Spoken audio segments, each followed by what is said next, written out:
Kerendahan hati adalah sifat yang sering kali disalahpahami dan dianggap lemah oleh sebagian orang.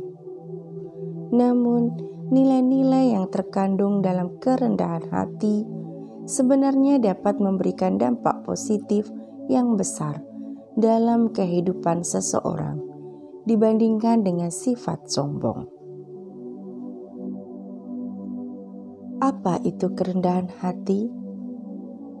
Kerendahan hati adalah sikap di mana seseorang tidak menganggap dirinya lebih baik dari orang lain, meskipun memiliki pencapaian atau kelebihan tertentu.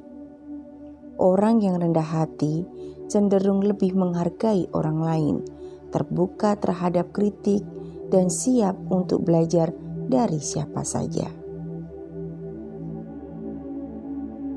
Manfaat kerendahan hati dalam kehidupan. Pertama, hubungan sosial yang lebih baik.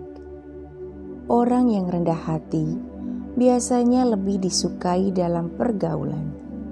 Mereka mendengarkan orang lain dan tidak segan untuk memberikan apresiasi atau pujian.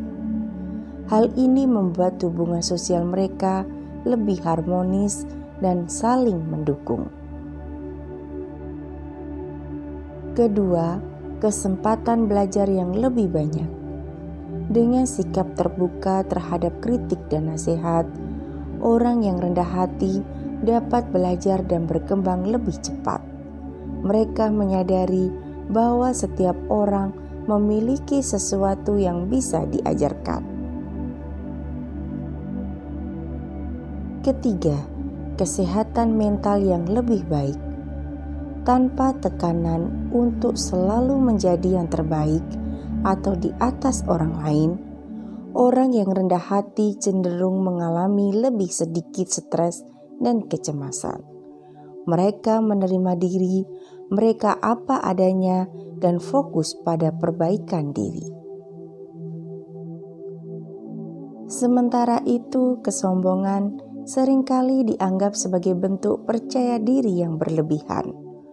Orang yang sombong sering merasa lebih unggul dari orang lain dan kurang terbuka terhadap kritik atau masukan.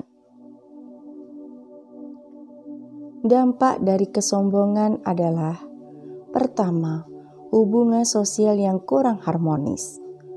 Kesombongan dapat membuat orang lain merasa tidak nyaman atau tidak dihargai. Hal ini dapat merusak hubungan sosial dan menyebabkan isolasi. Kedua, kesempatan belajar yang terbatas. Karena merasa sudah tahu segalanya, orang yang sombong sering melewatkan kesempatan untuk belajar dari orang lain. Mereka cenderung menolak kritik yang dapat membantu mereka berkembang. Ketiga, kesehatan mental yang rentan. Tekanan untuk selalu terlihat unggul dan sempurna dapat menjadi beban bagi orang yang sombong. Ketika kenyataan tidak sesuai dengan ekspektasi, hal ini bisa memicu stres dan ketidakpuasan. Pada intinya, meskipun kerendahan hati terkadang dianggap remeh, kenyataannya sifat ini membawa banyak manfaat dalam kehidupan. Orang yang rendah hati cenderung memiliki hubungan sosial yang lebih baik, kesempatan belajar yang lebih banyak, dan kesejahteraan mental yang lebih baik dibandingkan dengan mereka yang sombong. Oleh karena itu, mengembangkan kerendahan hati dapat menjadi langkah positif menuju kehidupan yang lebih bermakna dan harmonis.